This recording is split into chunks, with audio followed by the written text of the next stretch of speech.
Good morning সকল বন্ধুকে। আশা করি তোমরা নিশ্চয়ই ভালো আছো, ভালো থেকো, সুস্থ থেকো। তোমাদের দাদাভাই দেখো কি তাড়াহুড়ো করে খেয়ে যাচ্ছে, কারণ হলো ঘুম থেকে উঠতে দেরি হয়ে গেছে। তো তুমি কি দিয়ে খাচ্ছ সলমান খান? ডিম মাছ। ডিম মাছ দিয়ে। আচ্ছা, আমার বন্ধুদের একটু হাই বলে দাও। হাই। যাই হোক, ও কোনোদিনই সেইভাবে ভিডিওতে আসতে চায় না, তো আমি জোর করেই ওর সঙ্গে একটু ভিডিও করি বা ওর ভিডিওগুলো করে ফেলি ওর সঙ্গে। ও খেতে বসেছে তাই আজ ভিডিওটা করছি। তোমরা তো সবাই জানো যে আর তোমাদেরকে বলি যে তোমার দাদাভাই সকাল সকাল অফিস চলে যায়।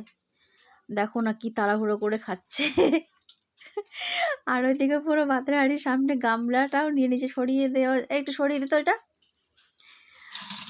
যাই হোক, ওটা হলো মানে গামলিটা রেখে দিয়েছে সামনে সব কিছু ফেলার জন্য। তো মাছ আর ডিম দিয়ে খাচ্ছ? কি মাছ দিয়ে খাচ্ছ? কাতলা মাছ দিয়ে। আচ্ছা, ডিমের ঝোলটা কেমন হয়েছে রান্না?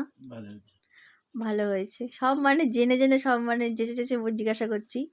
ভালো যে নয় তো মুখ দিয়ে সত্যি কথা বলতে চায় না, তো ভালো হলেও বলে না, খারাপ হলেও বলে না। তাহলে বুঝবো কী করে রান্নাটা খারাপ হলো না ভালো হয়েছে? বলো বন্ধুরা, তোমরাই বলো। কেউ যদি আমার রান্না খেয়ে প্রশংসা করে তবেই না ভালো লাগে, আর নিজেরও ভালো লাগে, আর উৎসাহটা বেড়ে যায় যে রান্না করতে। তো আমি ভিডিওটা এখানেই শেষ করলাম। যদি ভালো লেগে থাকে লাইক করো, কমেন্ট করো। ঠিক আছে, টাটা।